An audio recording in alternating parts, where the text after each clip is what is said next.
My name is Zach. I am 26 years old. I am a writer and a content creator, and I live in Singapore.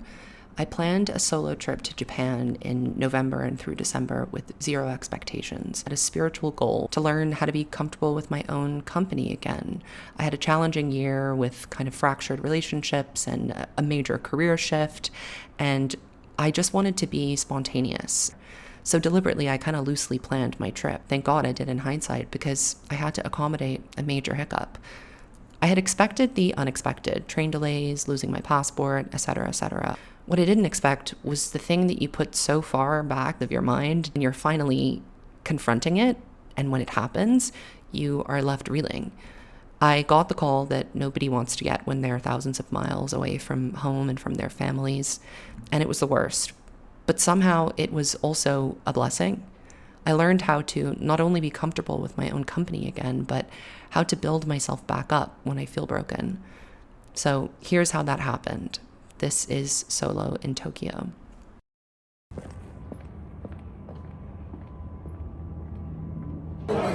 This is for my vlog. I think Tokyo boyfriend is gonna be more like Tokyo bestie. I'm living La Vida Loca. Like, I don't have time to be doing pity dates. I still want to go to Shimokitazawa because I love it. I'm at the Tokyo food market. My brain just stopped processing. I think it's kind of an ADHD thing too. Like, I'm just truly overstimulated right now. There's a lot going on. Okay, so I just left Tower Records. And I'm not sure if I'm going to include this, but my mom, when I was in there, was like calling me, and I was directing the call, and she said she'd talk to me, something important. And my grandfather had passed away. So she's calling me to tell me that. And I'm here in Tokyo, away from my family. And he had dementia and he was sick, so it happened really fast, and like mentally he had been gone for a really long time, but still, it's like a shock. So I'm a little shocked. I'm vlogging this, and this is gonna like change my trip, obviously. I'm not sure if I'm gonna go back to Dublin, which is where my family lives, to go to the funeral, or what's gonna happen. That's all I've got to say.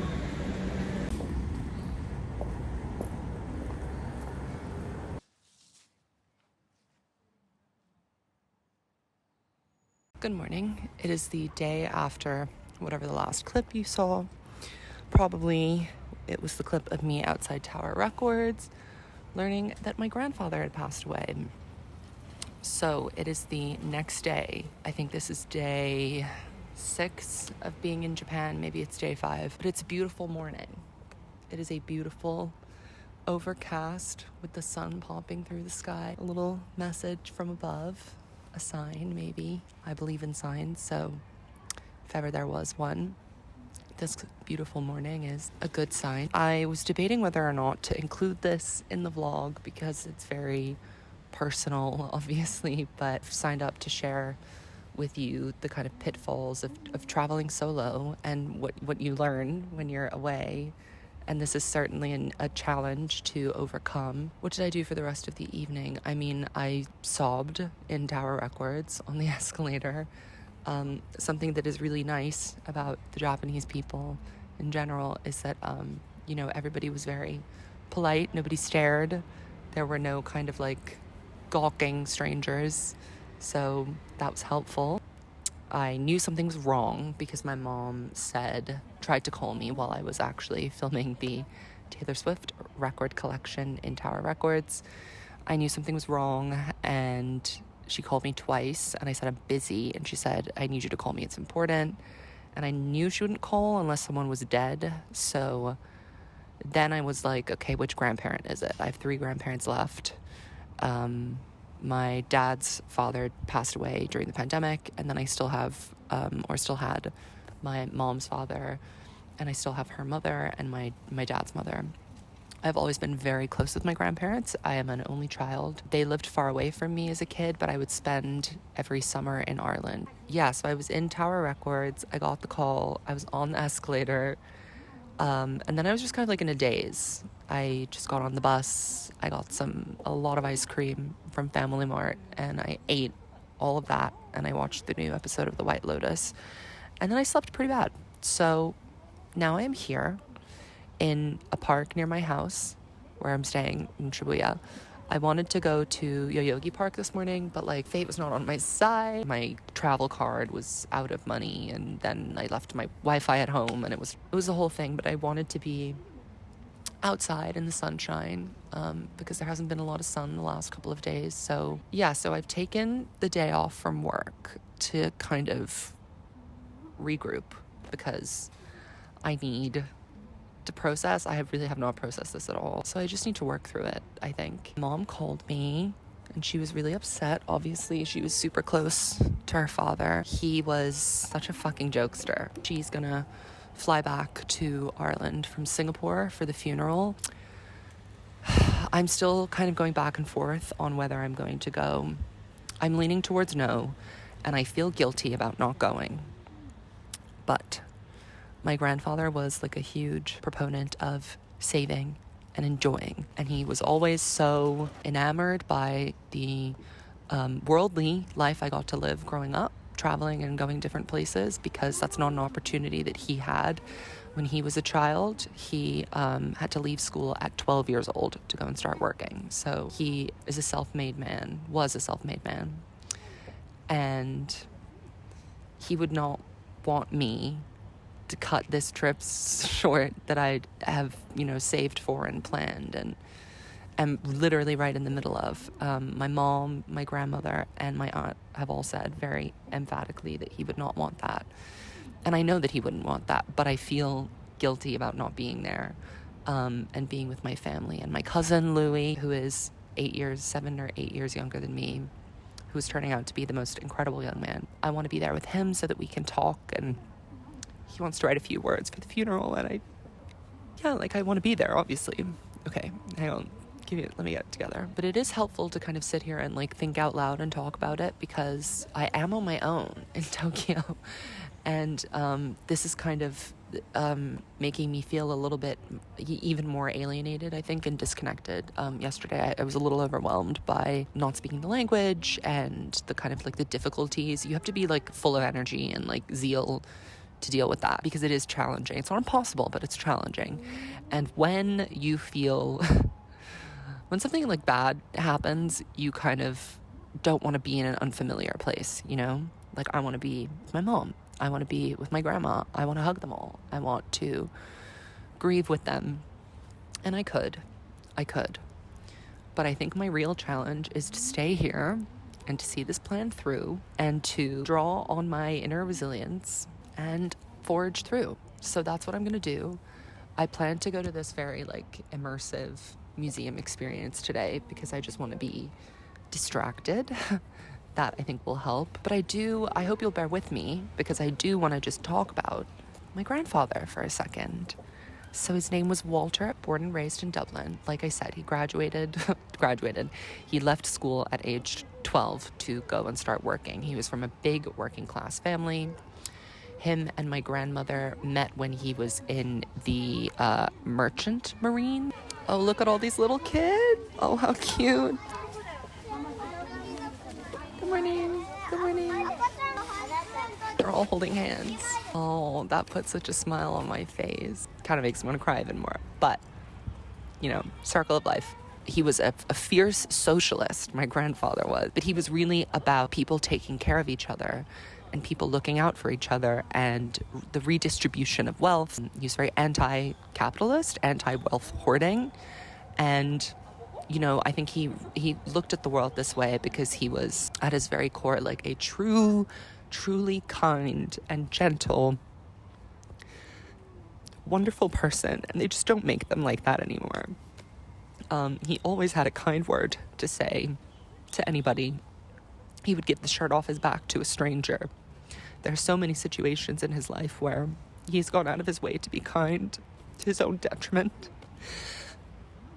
And that is something that I really want to replicate in my own life, which is to treat people well and to extend kindness and grace and compassion, even when it seems like it might not be the right thing to do or the advantageous thing to do, to be empathetic and understanding. And that's really probably the biggest lesson that I learned from him is to just to extend compassion and grace to people, no matter who they are and no matter what they've done, to try and be human and to treat everyone as though they are your family.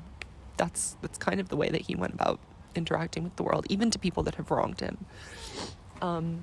And he was the kind of man that had no enemies as well. Like, you'd never find someone who'd have something bad to say about my granddad. He was just so well loved and liked. And even in his old age, he suffered from dementia. The nurses just loved him because he was never violent. He was never aggressive. He was just confused and lost. And, you know, in a way, this happened very quickly. Like, he started rapidly going downhill, I would say, in the summer. And, you know, it's not even December and he's gone. And that was kind of, we kept saying that we wish that he would just go peacefully like that, because he would be mortified to live the kind of indignity of suffering from dementia for a long period of time. That was never what he wanted. It's not what we wanted for him. So yeah, it's good. It's for the best, and it's a kindness to him that he went quickly and painlessly. But yeah, he was also hilarious. He had the quickest wit, so that was also part of why everybody loved him, because he was good to be around. He was great crack, as they say in Ireland. My mom came up with this great idea for me to find some nice flowers and lay them for him at the Peace Park in Hiroshima, where they dropped the atomic bomb. They have a beautiful kind of memorial park, and I think that would be a nice fitting thing to do. So my trip is different now. My trip is irrevocably different. Before, I was like the Tokyo boyfriend and like, am I gonna get inspired? And now it's like, I think it's gonna be a little reflective. I think I'm gonna need to really kind of metabolize like what it means to lose someone like that in your life. You know, I lost my other grandfather a couple of years ago, and that grieving process was very mysterious to me, and it took a lot longer than I thought it would. I was much closer to this granddad that passed away. But yeah, he just had this capacious love for me. And, you know, with the whole gay thing, he was the first grandparent to kind of really directly ask, not me, but my mom about it.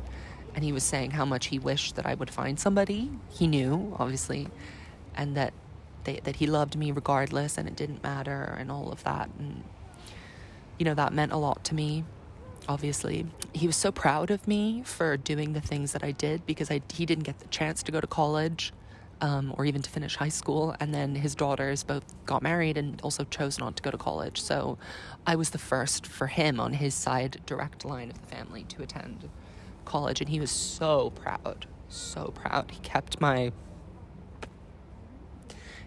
the like part of the acceptance letter, or like a photo of my school or something, very close to him. Maybe it was my college's review where I wrote a poem. I think he kept that very close to him in his little office space that he had where he would read. He was so proud of me. He was so proud of me. And I was so lucky to have him. So sorry for being a mess. I'm sure I look like a mess. But yeah, I chose to share the pitfalls of traveling. And this is something that can happen when you're away. You get the call that you don't want to get. And then you have to make your plans and deal with everything. So I think I'm going to stay, because I think that's what my granddad would want me to do. Even though it feels kind of wrong. I feel like I should be getting on a plane and going. Feeling grateful. Feeling that I've lost something. You know? Getting to live another day is a gift, not a given. How am I going to make this day good to honor him, to take care of his memory? He loved my writing, so I think that I will try and sit down and write part of that story I've been working on. I made really good headway with it last night. Thanks for listening, everybody that's watching. This is kind of a weird thing to do, but I feel better. I feel better. The next station is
museum was amazing.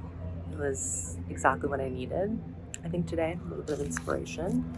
There was one specific exhibit that was a bunch of flowers blooming and dying over and over again. And it was in this kind of like dome sky universe experience. And you laid down on your back and looked up at all the petals. It really reminded me of all the gardening that I talked about earlier that I used to do with my grandfather, and how much we enjoyed tending and taking care of the plants together.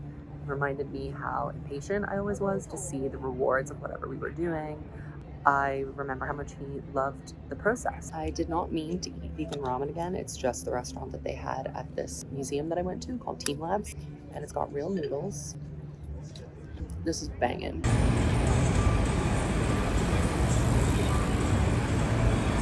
So I'm in this place called Daiken Yamacho, which is like supposed to be the Brooklyn of Tokyo, I suppose. Like lots of like cool vintage shops, cute little cafes, etc., etc. This morning I went to the Yayoi Kusama museum. I'm definitely saying that wrong, but you would probably recognize some of her work if you like art at all. Lots of like circular dot paintings and those kind of like public art-esque pumpkin installations with the dots all over them. So I've been trying to do a couple of like artsy things because I feel as though, I mean, if you made it this far into the vlog, you are aware that my grandfather has passed away and I am here in Tokyo by myself while my mom is in Singapore. She has booked her flight and will be going back to Dublin, I think tomorrow or the day after. I have decided finally that I will not be going back to Ireland for a plethora of reasons. Arigato gozaimasu. Thank you so much. Thank you. Do you have any like syrup or anything?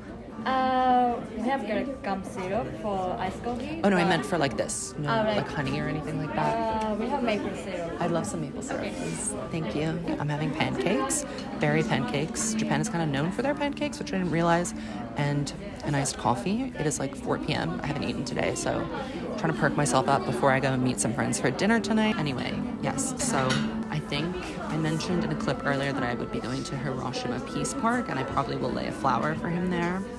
But it is like just so odd to be traveling while grieving. And one of my internet friends, Kel, messaged me and said that, you know, sometimes when you're traveling by yourself and you're grieving, it can actually be a really healing experience, and it makes you really appreciate like the fullness of life and all these other things. So very fluffy. I had a pretty bad day yesterday. I was just kind of like intermittently crying all day long. It comes in waves, I guess. So what did I do yesterday? I went to that teamLab's place, which was so cool. I don't think I really got to do like a debrief on how that was, but it's like a living installation that you interact with. So everything that you encounter, you can like touch or walk through or be inside. You go in barefoot. There are like certain moments where there's like a lot of water and you have to roll up your pants and like get up to your knees in the water, which is kind of cool. And that was actually, it was so cool because we walked into this like pool room, I guess, where you were up to your knees, and on top of the water were these like projections of koi fish swimming. It was really, really beautiful.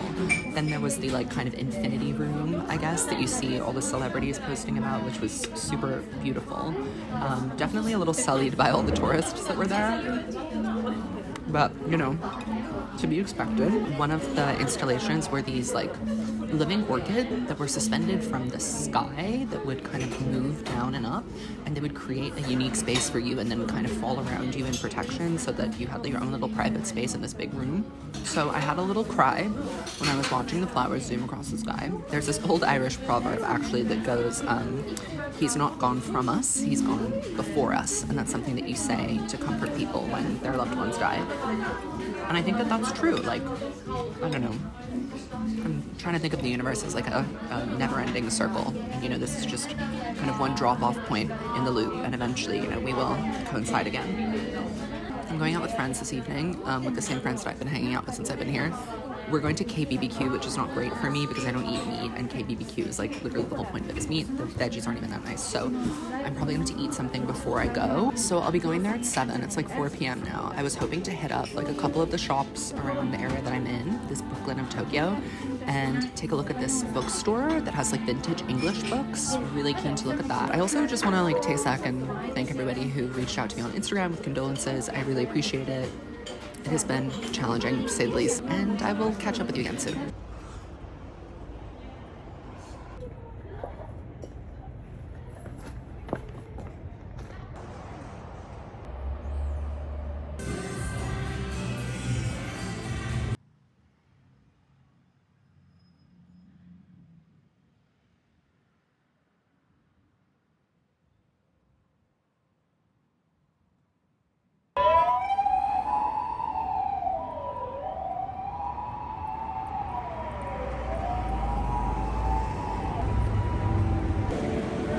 hello, long time no see, and yet a lot has happened. I went to go and hang out in like the vintage stores, didn't make it to the bookstore, but I did manage to post up outside of a sneaker shop and do a lot of writing, which I was not expecting to do. I'm so happy to get done. I just felt inspired and called in that moment. But I was really cold. It suddenly like dropped in temperature a lot, and I didn't think that I was gonna need my big coat, but I do, and I don't have it. So I just be chilly all the time at the moment. But then I went out with my friends last night, and it was so good just to be with people that I know and have known for a really long time when I'm grieving.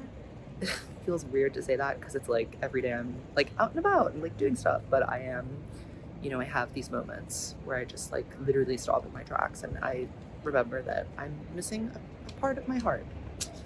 So I don't get emotional about it right now, so I'm gonna change the subject. When we went out and we were drinking whiskey, we were drinking highballs. I hate whiskey. I used to drink it when I was a teen. It's just not my vibe. I always get really bad hangovers, and cheap whiskey does terrible things to your body. So I was drinking whiskey all night long. We played Pong with whiskey, and this morning I woke up feeling like actual garbage. Like I felt like the Staten Island dump this morning. Like I woke up and was like, oh my God, I don't want to be awake. I want to be asleep. But I had to work and do some other stuff.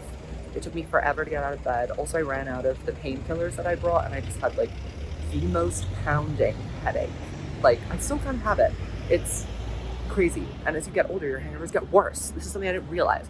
When I was 18, I would just literally drink whatever the fuck I wanted, whenever the fuck I wanted, and it was fine. Now it's like a thing. I have to, usually I try and stick to one alcohol, and last night we switched to soju in the middle of drinking whiskey. So I feel like that was partly to blame for the disastrous scenario that I found myself in this morning.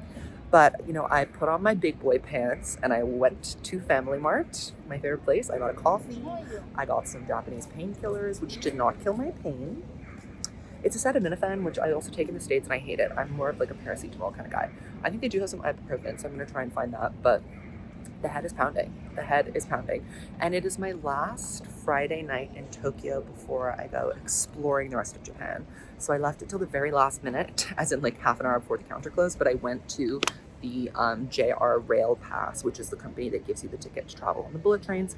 I went there to kind of like go and reserve my seats because I thought I had to reserve seats because I have like a fairly large suitcase. They changed the rules, but they were telling me that I didn't need to reserve. So I didn't have to rush my ass down to Shinjuku with a headache in order to do this. And yet I did it. So either way, I have all my seat reservations. I have my route like planned out now. And yeah, I'm excited to get on the road. It's an early start. I have to be at the train station by 8:15. I legit have not opened my eyes before 9:30 since I've been in Tokyo, which is very unlike me. I'm usually like an early riser, like 7, 8 a.m. every single day. But, I'm just gonna have to challenge myself to wake up and get on this fucking bullet train to Kyoto and go. And like, I haven't even thought of anything that I want to do there. Like, I just wanted to go because I wanted to see the fall foliage. But like, as you can see, I think I missed that boat. Like, I think the foliage is finished. It's done with me. So I don't know what I'm gonna do in Kyoto, but like, this is the part of the trip that I am really looking forward to because it's like exploring. I don't have to work. I have leave days. And yeah, I'm hoping to get some creative stuff done, some fiction projects. I do have this journalism article that I need to write, and I just have not had the wherewithal to work on. So I would love to make some headway with that, but like, no guarantees, my dude.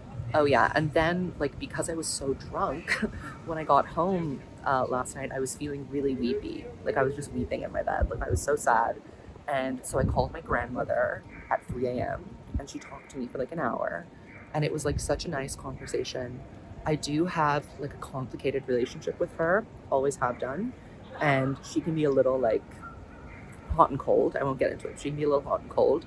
But last night she was amazing. Like she said everything I needed to hear her say. We had a good laugh. I shed a few tears. She was like calming me down. So that was very meaningful to me to have that. And yeah, so I forgot that happened until literally just now. And I don't usually talk to my grandmother on the phone like that. This grandmother, I'm just not that, like I said, we have a complex relationship. We're not that close. But yeah, so grief is doing weird things to me. Weird things. I'm like bouncing around, living my best life, and then I'm like in the pits 1 second later. It's a journey, I guess. I guess that's why they say it comes in waves. So I'm also like maybe gonna go on a date tonight, but like, I don't know. This boy is, he's cute, but he is a fuckboy. I could tell. And that doesn't really matter because I kind of am too, especially because I'm on vacation. Like, I'm really not trying to date this man. But he's being a fuckboy about, like, picking a time to get a drink. And, like, I don't have the energy for all that, girl. Like, I like a little bit of a hunt, a little bit of a chase. But if you're going to just be like, I don't really care, then I also don't really care. So we'll see how that goes. Also, the idea of having another alcoholic beverage right now truly fills me with horror. So we're just gonna have to see. Now I'm gonna go shop for shoes. I don't know if you can see, but Onitsuka Tiger is over there. Japanese shoe brand, and my Vehas are so fucking uncomfortable. I hate them. I've tried every adjustment. They were expensive too. They were like $100. I tried every which way, every adjustment, every hack. They are the most uncomfortable shoes I've ever had in my entire life. And everybody was talks and raves about them. I only have my ugly Hokas to walk around. I want like a comfy pair of walking shoes that are like actually stylish. So I might just have to literally bin the Vehas. Like, I don't want to wear them ever again. They are not worth it. I can do better. Okay, goodbye. I can't decide.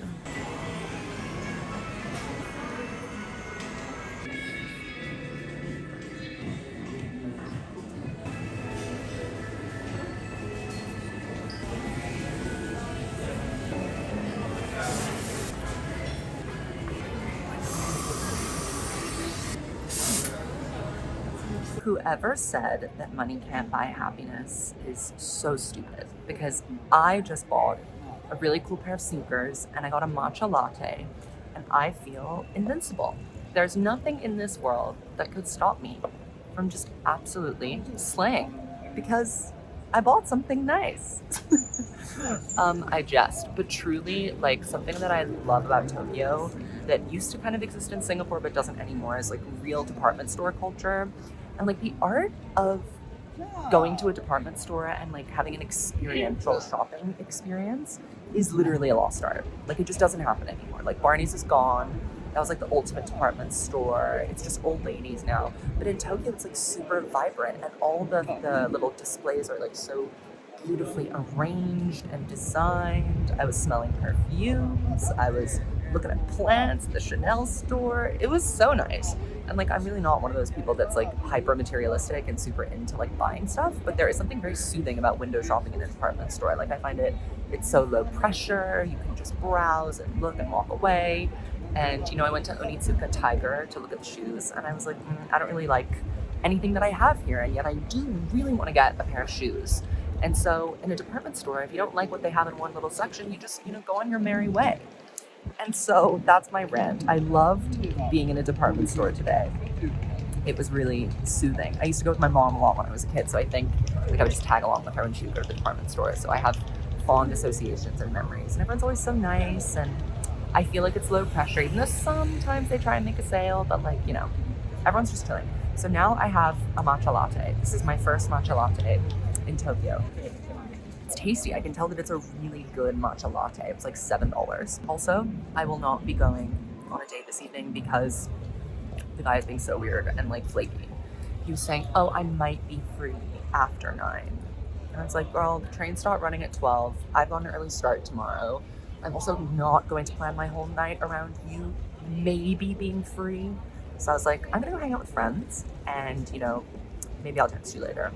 So I'm gonna go play Catan with my friends. We're gonna chill. So I'm excited for that. I need to start some dinner before I go, but that's a problem for me in 5 minutes, not me right now. I'm vibing. I'm enjoying my matcha latte. I'm thinking about my shoes and all the different ways I can wear them. I was torn between those two models in the store, the tan and the gray. But I FaceTimed a friend and she told me that the gray are nicer. So I got the gray. And now I feel like I have a comfy, but also stylish pair of walking shoes for the rest of my travels. So, stoked.